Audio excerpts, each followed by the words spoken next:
여러분 안녕하세요. 강아지 상담소 윤세입니다.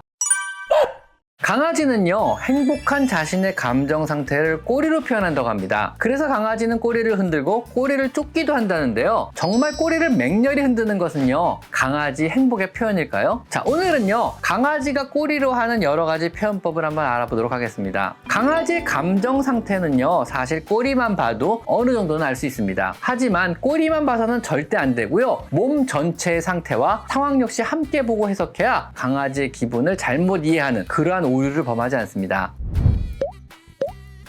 첫 번째는요, 몸을 동그랗게 말듯이 비비꼬면서 꼬리를 위로 향하고 격렬하게 흔든다. 아양을 떨거나 상대방에게 친감의 표시를 하는 것입니다. 이런 몸동작을 보이며 적의가 없음을 상대에게 알리며 천천히 다가가 몸을 비비거나 입을 핥기도 합니다. 이때 다가갈 땐 옆으로 다가가기도 합니다. 다음 두 번째로요, 꼬리를 수평으로 좌우로 크게 흔들며 앞발을 쭉 펴고 자세를 낮추며 뒷다리를 쭉 펴서 엉덩이를 들어 올린다면은요, 일종의 고양이 자세 같은 거죠. 같이 놀자는 자세입니다. 동료 간에는요, 놀 준비가 되어 있으니 이제 같이 놀기 시작하자는 의미이고요. 사람에게는요, 집에 왔으니 TV 보지 말고 나랑 놀아줘라 하는 그런 자세입니다. 플레이 보호라고 불리는 형태의 자세입니다. 그래서 혹시라도 여러분의 강아지가 이런 자세를 보인다면요, 놀아주세요. 아셨죠? 다음 세 번째는요, 꼬리를 바짝 치켜 세웠으나 흔들지 않고 몸은 앞쪽을 향해 있고 몸의 털은, 특히 중심부의 털은 곤두서 있다면요, 이렇게 돼 있는 거죠. 상대를 위협하거나 긴장되는 대상을 향해 극도의 경계를 하는 중입니다. 일종의 선전포고이거나 더 다가오면 공격한다는 그런 표현이기도 합니다. 다음 네 번째로, 꼬리를 양 뒷다리 사이에 말아놓고 자세를 낮춘다. 이건 잘 아시죠? 이때 긴장으로 숨을 헐떡거리기도 하는데요. 일단 겁을 먹은 자세입니다. 등의 털은 곤두서 있기도 한데요. 이때는 도망갈지 공격을 할지 고민 중인 경우가 많습니다. 이럴 때는 다가가지 않는 것이 좋습니다.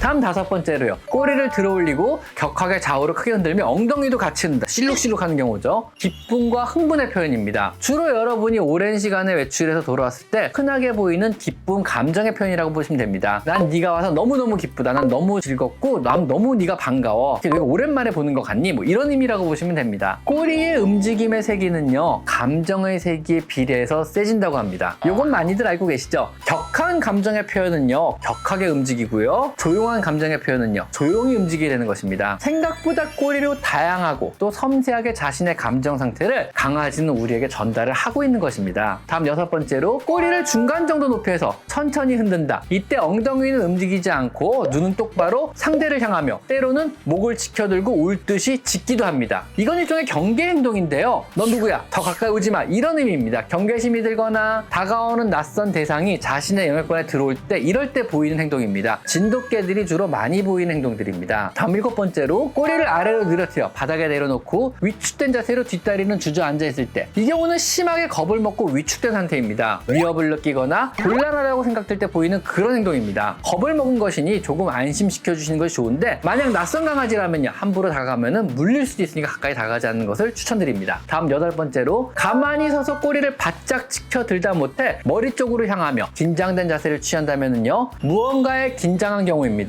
부드럽게 이름을 부르며 몸을 쓰다듬어 긴장을 풀어주시는 것이 좋습니다. 사냥의 대상을 보거나 낯선 대상의 공격 징후를 감지하면 보이는 그런 행동입니다. 사냥개들이 사냥감을 보면 이런 행동을 많이 합니다. 오른쪽으로 치우쳐져 꼬리를 흔든다면요, 반가운 대상이나 즐거운 감정 표현일 때 주로 오른쪽으로 약간 치우쳐져 꼬리를 흔들게 됩니다. 반면에요, 왼쪽으로 치우쳐져 꼬리를 흔든다면요, 낯선 대상을 향해 약간의 경계심을 가지고 꼬리를 흔드는 거라고 합니다. 긍정적 감정과 연관이 있는 좌측에 내 영향을 받은 감정은요, 오른쪽으로 꼬리를 흔들게 되고요, 또 부정적 감정의 영향을 가장 많이 받는 우측 내 영향을 받게 되면요, 왼쪽으로 더욱더 꼬리를 흔든다고 합니다. 꼬리의 각도 역시 중요한데요, 수직으로 세운 상태는 대체로 거만하거나 과시의 의미가 주로 많고요. 그거보다 약간 낮은 45도 정도는요, 상대에 대한 우위에 있음을 표현하는 것이고요. 수평 상태는요, 현재 상황을 파악 중이거나 혼란스럽거나 혹은 무언가 이상할 때 하는 표현이라고 합니다. 어라? 뭐지? 이상한데? 뭐 이런 표현이죠. 하방으로 45도 정도 약간 아래로 늘어뜨린 꼬리는요, 그냥 편안한 감정 표현 상태라고 합니다. 꼬리를 수직으로 내린다면요, 기분이 좋지 않거나 불쾌할 때 혹은 몸이 안 좋을 때 대체로 이렇게 꼬리를 내리다 못해 아래로 늘어뜨린다 그러고요. 꼬리를 내리다 못해 아예 양 다리 속으로 밀어 넣는다면요, 공포와 불안한 감정 상태를 나타낸다 그럽니다. 강아지의 꼬리는요, 이렇듯 달릴 때나 걸을 때 균형을 잡는 용도 이외에 언어 표현의 한 수단으로서요, 꼬리의 위치나 움직임으로 다양한 자신의 감정 상태를 표현하게 됩니다. 그러니까 어떤 경우에도요, 단지 품종견이라는 이름 하에요, 절대로 꼬리를 자르셔서는 안 됩니다. 꼬리를 잘라야만 하는 품종은 존재하지 않습니다. 꼬리가 없다면은요, 자신의 의사 표현 중 상당 부분을 표현하지 못하게 되므로 다른 개들과 어울릴 때도 소통이 굉장히 힘들게 되고요, 사람과의 소통에도 많은 어려움을 겪게 된다 그럽니다. 어떤 경우에도 꼬리를 자르지 마세요. 아셨죠? 자, 오늘은요, 강아지가 꼬리를 사용한 여러 가지 표현법들을 한번 알아봤습니다. 자, 오늘은 여기까지 강아지 상담소 윤쌤입니다. 감사합니다. 꼬리 자르지 마세요.